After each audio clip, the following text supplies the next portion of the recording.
दोस्तों, क्या आपको पता है मांस खाना पुण्य है या पाप? क्या भगवान ने छोटे छोटे जीवों को मनुष्यों का भोजन बनने के लिए ही भेजा है? दोस्तों, मांस खाना पुण्य है या पाप? आज मैं आपको इसी विषय में समझाऊंगा। क्या पशु पक्षी, भेड़ बकरी, मुर्गा मछली, इन समस्त प्राणियों का मांस खाने से मनुष्य को पाप नहीं लगता है? परंतु भगवान श्री कृष्ण ने जब भगवत गीता का ज्ञान अर्जुन को दिया था तो उसमें उन्होंने एक बड़ा ही सुंदर वर्णन दिया था कि अगर मनुष्य किसी भी जानवर को मार दे तो उसे पाप लगता है, लेकिन अगर कोई पशु पक्षी किसी मनुष्य को मारे तो उस पशु को कोई पाप नहीं लगता है। तो आइए आज की इस वीडियो में समझते हैं कि छोटे छोटे जीवों को मारकर खाना कितना सही है और कितना गलत। आजकल ऐसे हजारों लाखों लोग मिल जाएंगे जो मांस खाने को सही मानते हैं। वह कहते हैं कि ईश्वर ने इन सब चीजों को हमें खाने के लिए ही बनाया है, अगर हम इन्हें खाएंगे नहीं तो इनका होगा क्या। इस दुनिया में कुछ लोग ऐसे भी हैं जो जीव हिंसा करना घोर अपराध समझते हैं। मांस खाना उनके लिए बहुत बड़े पाप की बात है। आज मैं आपको इसमें कुछ महत्वपूर्ण बातें समझाऊंगा जिससे यह स्पष्ट हो जाएगा कि मांस खाना कितना सही है और कितना गलत। दोस्तों, यह बात तब की है जब भगवान श्री कृष्ण अर्जुन को गीता का ज्ञान दे रहे थे। तब श्री कृष्ण जी से अर्जुन ने कहा, अगर मनुष्य किसी भी जानवर को मार दे तो उसे पाप लगता है, लेकिन अगर कोई पशु पक्षी किसी मनुष्य को मारे तो उस पशु को कोई पाप नहीं लगता है। तब अर्जुन कहते हैं, हे भगवान, ये क्यों ऐसा भेदभाव क्यों किया जा रहा है मनुष्यों के साथ में? तभी श्री कृष्ण बोले, हे पार्थ, क्योंकि मैंने सभी जीवों को अपनी क्षमता के अनुसार ही बनाया है, परंतु मानव ही एक ऐसा जीव जिसे मैंने बनाया है, जिसके अंदर सही गलत समझने का गुण दिया है। इतना ही नहीं, वह अपने सत्य वचनों की वजह से इस पूरे संसार को जीत सकता है। इसीलिए अगर एक मनुष्य किसी भी जीव की हत्या करता है तो वह पाप का भागी बनता है। चलो मैं तुमको इसको एक कहानी के माध्यम से समझाता हूँ। तब अर्जुन बोले, ठीक है प्रभु, कृपा करके आप मुझे वह कथा सुनाइए। तब श्री कृष्ण कहते हैं, हे किसी गांव की बात है। उस गांव में एक धनी व्यक्ति रहता था। वह किसी लंबी तीर्थ यात्रा पर जाना चाहता था। जाने से पहले उसने अपने यहाँ एक दावत रखी। उसमें गांव के लोगों को आमंत्रित किया। सब लोग उसके यहाँ दावत खाने के लिए आए। उसका यह मानना था कि ईश्वर ने भेड़ बकरी मुर्गा मछलियां, इन जीवों को इंसानों को खाने के लिए बनाया है। इसलिए उसने अपने यहाँ दावत में भेड़ और मछलियों का मांस पकवाया। उसके यहाँ आए हुए सभी मेहमानों को भेड़ और मछलियों का मांस परोसा गया। खाने वालों ने खाया और जो मांस खाना पाप समझते थे उन्होंने नहीं खाया। भोजन कार्यक्रम समाप्त होने के बाद उस धनी आदमी ने सभी मेहमानों को विदाई से पूर्व एक जगह बैठाकर कुछ भाषण देना शुरू किया। कई तरह की बातों पर उसने लोगों को समझाया। उन बातों में एक बात यह भी थी कि परमात्मा कितना कृपालु है। उसने अन्य भोजन के साथ साथ मनुष्यों को खाने के लिए स्वादिष्ट मछलियां और कई तरह के पशु पक्षियों को जन्म दिया है। उसकी इस बात का अधिकतर लोगों ने समर्थन किया। लेकिन उसी सभा में एक 12 साल का लड़का बैठा हुआ था। उसने उस धनिक की बात को काटकर उससे कहा, श्रीमान जी, आप गलत कह रहे हैं। दोस्तों, श्री कृष्ण कहते हैं, हे अर्जुन, उस लड़के को उस धनिक की बात को काटते हुए देखा तो वहां उपस्थित सब लोग आश्चर्यचकित रह गए। धनिक बोला, बेटे तुम क्या कहना चाहते हो? तब उत्तर में लड़का कहता है, श्रीमान जी, माना कि ये समस्त जीव परमात्मा ने बनाए हैं, परंतु आपको मारकर खाने के लिए नहीं। मछलियां, मेमने, भेड़ बकरा मुर्गा इत्यादि पृथ्वी पर रहने वाले समस्त जीव जंतु मनुष्यों की तरह ही पैदा होते हैं और मनुष्यों की तरह ही उनकी मृत्यु होती है। दोस्तों, श्री कृष्ण कहते हैं, हे अर्जुन, मनुष्यों की तरह ही उन्हें पीड़ा होती है। कोई भी प्राणी किसी अन्य प्राणी से श्रेष्ठ और विशेष नहीं है। वह अलग बात है कि आपकी बुद्धि विकसित है और पशुओं की बुद्धि इतनी विकसित नहीं होती। लेकिन आपकी विकसित बुद्धि का यह मानना गलत है कि अधिक शक्तिशाली और बुद्धिमान प्राणी अपने से कम शक्तिशाली और कम बुद्धि वाले जीवों को खा सकते हैं। ये कहना गलत है कि ईश्वर ने यह मूक प्राणी हमारे भोजन के लिए बनाए हैं। हम अपने स्वाद के लिए, अपनी जीविका के लिए, अपने शरीर के पोषण के लिए किसी को भी जब चाहे मारकर खा सकते हैं। बात सिर्फ ये है कि हम इतने ताकतवर और चतुर हैं कि जब चाहे उन्हें पकड़कर मार सकते हैं। अपनों से कमजोर पर तो दुनिया रौब दिखा लेती है। इसका मतलब ये नहीं कि वे आपसे कमजोर हैं, आसानी से आपकी पकड़ में आ जाते हैं तो भगवान ने उन्हें आपके खाने के लिए बना दिया है। जरा सोचो, मच्छर और पिशु हमारे शरीर का रक्त पीते हैं। उन्हें हमारे शरीर का रक्त बहुत अच्छा लगता है। शेर, चीता और भेड़िया, उनको भी हमारे शरीर का मांस बहुत स्वादिष्ट लगेगा और वे जब चाहे हमें पकड़कर हमारा शिकार भी कर सकते हैं। तो इसका मतलब ये नहीं हुआ कि भगवान ने हमको शेर, चीता और भेड़ियों के लिए बनाया है। यदि आप ऐसा मानते हैं तो फिर शेर, चीता, भेड़िया से अपनी रक्षा क्यों करते हो? आपका भोजन भगवान ने मेमना, भेड़, बकरा, मुर्गा, मछलियों को बनाया है, तो शेर, चीता, भेड़ियों का भोजन आपको जरूर बनाया होगा। दोस्तों, श्री कृष्ण कहते हैं, हे अर्जुन, यह उन मनुष्यों की अज्ञानता का नतीजा है जो दया से रहित हो चुके हैं, जो अपने से कमजोर, दुर्बल और मूक प्राणियों को पकड़ लेते हैं और फिर उन्हें अपना भोजन मानते हैं। अगर आपसे शक्तिशाली प्राणी आपको पकड़कर अपना भोजन माने तो आप बचने के लिए क्यों छटपटाते? उसे अपना शरीर क्यों नहीं खा लेने देते? शायद है भगवान ने ही आपको उसका भोजन बनाया हो। उस छोटे से लड़के का जवाब सुनकर धनिक का मुंह बंद हो गया। सब लोगों ने ताली बजाकर उस बच्चे के जवाब का समर्थन किया। लड़का बोला, सुनो, मैं तुम्हें भगवान श्री कृष्ण का एक और उपदेश सुनाता हूँ। दोस्तों, श्री कृष्ण कहते हैं, हे अर्जुन, फिर उस लड़के ने मेरे ही द्वारा रची गई एक लीला को कह सुनाया।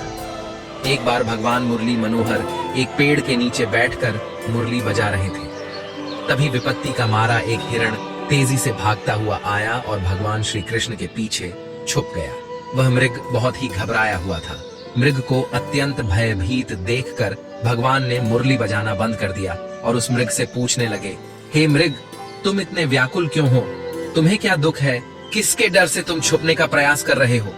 श्री कृष्ण मृग से यह पूछ ही रहे थे। तभी हाथ में धनुष बाण लिए वहां एक शिकारी आ पहुंचा और बोला, ए बालक, इस मृग को मुझे दे दे।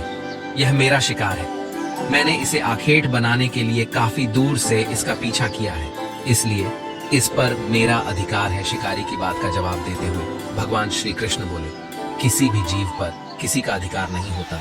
हर जीवित प्राणी पर केवल उसका ही अधिकार होता है। दोस्तों, श्री कृष्ण कहते हैं, हे अर्जुन, शिकारी कहता है, नहीं नहीं, ये मेरा शिकार है और मैं इसे मारकर इसके मांस को पकाकर खाऊंगा। तब श्री कृष्ण कहते हैं, हे निर्दय प्राणी, किसी को मारने का अधिकार तुम्हें किसने दे दिया? यह अधिकार तो उसको भी प्राप्त नहीं होता जिसने उसे जन्म दिया है। किसी भी जीव को मारना पापों की श्रेणी में आता है।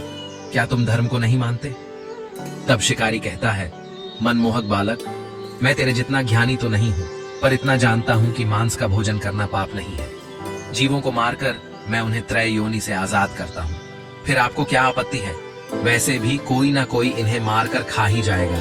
अगर जीव हत्या पाप है तो राजा लोग इन्हें मारने का शौक क्यों रखते हैं? इस बात को सुनकर श्री कृष्ण समझ गए कि इसकी बुद्धि हिंसा करते करते मांस खाते खाते मंद पड़ गई है। इसका विवेक उचित अनुचित का निर्णय करने के काबिल नहीं है। तब भगवान श्री कृष्ण उसे एक कहानी सुनाते हैं कि हे वत्स, इस कहानी को ध्यान से सुनना कि लोग मांस क्यों खाते हैं और इसे खाना पाप है या पुण्य। मगध देश में एक बार भयंकर अकाल पड़ गया था। लोगों की फसलें नष्ट हो चुकी थी। चारों तरफ भुखमरी फैल गई थी। वहां के जो राजा थे, उन्हें इस बात की बहुत चिंता हुई कि लोगों की भूख की समस्या का समाधान कैसे निकाला जाए।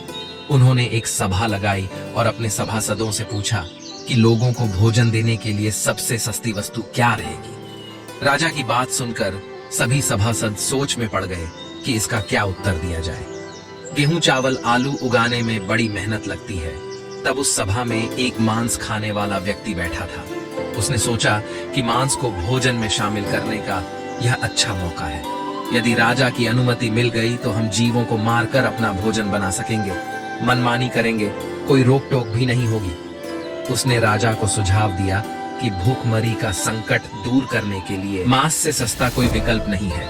इसमें धन का भी खर्च नहीं आएगा और श्रम भी अधिक नहीं करना पड़ेगा और हमारा भोजन भी बन जाएगा। सभा में बैठे अन्य लोगों ने इस बात में हाँ में हाँ मिला दी, लेकिन वहां के जो प्रधानमंत्री जी थे, उन्हें यह प्रस्ताव पसंद नहीं आया। वे चुपचाप बैठे रहे। राजा ने पूछा, हे प्रधानमंत्री जी, आप चुप कैसे बैठे हो? आपकी क्या राय है इस विषय में? तब मंत्री जी ने कहा, महाराज, मेरे हिसाब से मांस सस्ता विकल्प नहीं है। इस विषय पर मैं अपनी राय आपको कल दूंगा। दोस्तों, श्री कृष्ण कहते हैं, हे अर्जुन, अब वह लड़का आगे कहता है।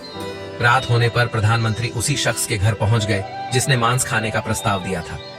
अचानक अपने घर मंत्री को आया देख वह घबरा गया। सोचने लगा, जरूर कोई अनहोनी हुई है। मंत्री ने कहा, भाई, शाम को ही महाराज की तबीयत बहुत खराब हो गई है।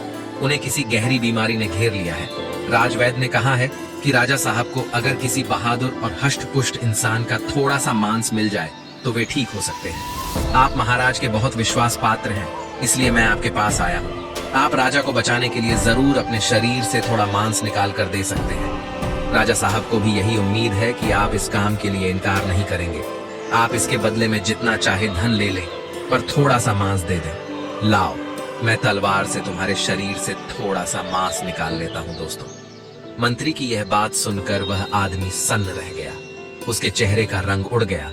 वह भागता हुआ गया और अपने घर में से 1,00,000 सुवर्ण मुद्राएं लाकर मंत्री जी को दे दी और बोला, माफ करना, मैं अपने शरीर का मांस नहीं दे सकता।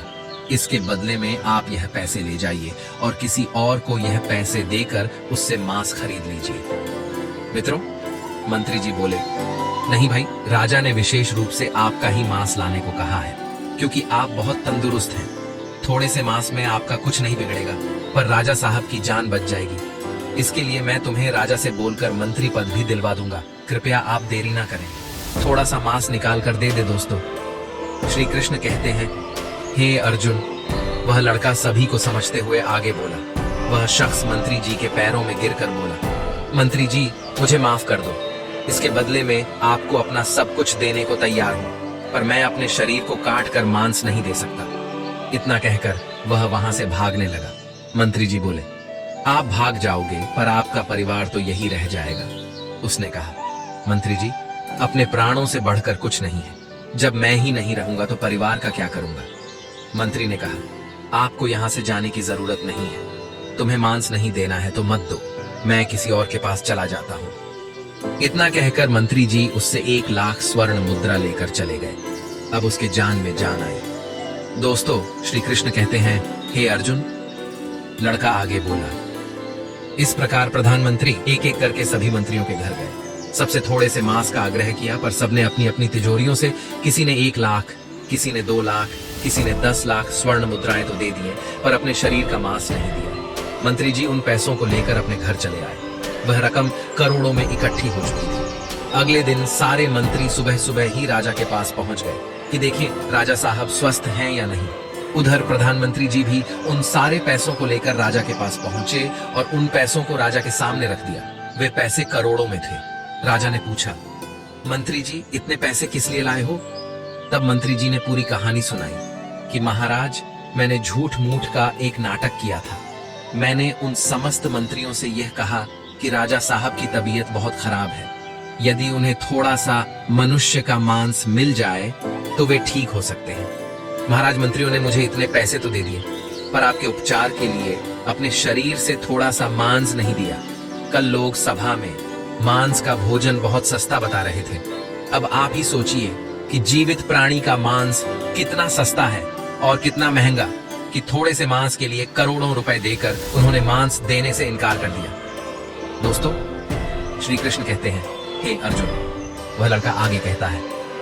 मंत्री जी की बात राजा को अच्छी तरह समझ में आ चुकी थी। इधर वह लड़का कहता है, भगवान श्री कृष्ण ने उस शिकारी को समझाया कि देखो, अपना शरीर सबको प्रिय होता है, चाहे वह मनुष्य हो या कोई पशु। सबके मांस की उतनी ही कीमत होती है जितना सबके प्राण उतने ही मूल्यवान होते हैं, जितने कि आपके। इसलिए किसी के शरीर को कष्ट नहीं पहुंचाना चाहिए। मनुष्य के जब अपने प्राणों पर आ बनती है, तब तो उसे अपना शरीर बहुत प्रिय लगता है। दूसरे जीवों को मारने में वह एक पल भी नहीं लगाता, क्योंकि वह दर्दनाक पीड़ा उसको होती है। आपको नहीं, जिस दिन आपको होगी उस दिन मांस की कीमत आपको समझ आ जाएगी। दोस्तों, श्री कृष्ण कहते हैं, हे अर्जुन, अब तुम्हें उस लड़के की बात समझ में आ गई होगी और यह भी तुम समझ गए होंगे कि किसी भी जीव को मारना किसी भी मनुष्य के लिए कितना बड़ा पाप है। श्री कृष्ण आगे कहते हैं, हे अर्जुन, आज कलयुग का इंसान बहुत ही अपलच्छी हो चुका है। थोड़े से मौज के लिए, पेट भरने के लिए बिना किसी कारण के जीवों को मार देता है, जबकि उसे नहीं पता कि आगे उसका हश्र क्या होगा, जिसे मैंने उसके भाग्य में लिख दिया है। उसे कुंभी पाप नरक में डाल के तेल में तला जाएगा, और यह काम मैंने खुद स्वयं यमराज जी को सौंपा है। तब अर्जुन कहते हैं, परमात्मा, मैं आपकी समस्त बातों को समझ चुका हूँ। मुझे इस बात का ज्ञान करने के लिए आपका धन्यवाद मित्रों। मैं उम्मीद करता हूँ कि भगवान लोगों की मानसिकता को बदले, उन्हें इस बात का एहसास कराए कि जीव हिंसा मनुष्य के समान ही अपराध है। छोटे से लेकर बड़े जीवों को जीने का परमात्मा ने पूरा अधिकार दिया है। उनका जीवन व्यर्थ नष्ट ना करें। अपने से थोड़े से आनंद के लिए, थोड़े से स्वाद के लिए उनका जीवन नष्ट ना करें। सब कुछ हमारे हाथ में है। सबको उतना ही कष्ट होता है जितना कि आपको दोस्तों। मैं उम्मीद करता हूँ कि यह कहानी, यह विचार आपको जरूर पसंद आए होंगे। यदि वीडियो पसंद आया हो तो आगे भी शेयर करें और एक प्यारा सा कमेंट श्री कृष्ण के नाम का अवश्य करें। साथ ही ऐसे ही वीडियो देखने के लिए हमारे चैनल को भी सब्सक्राइब करें। आप सभी का धन्यवाद।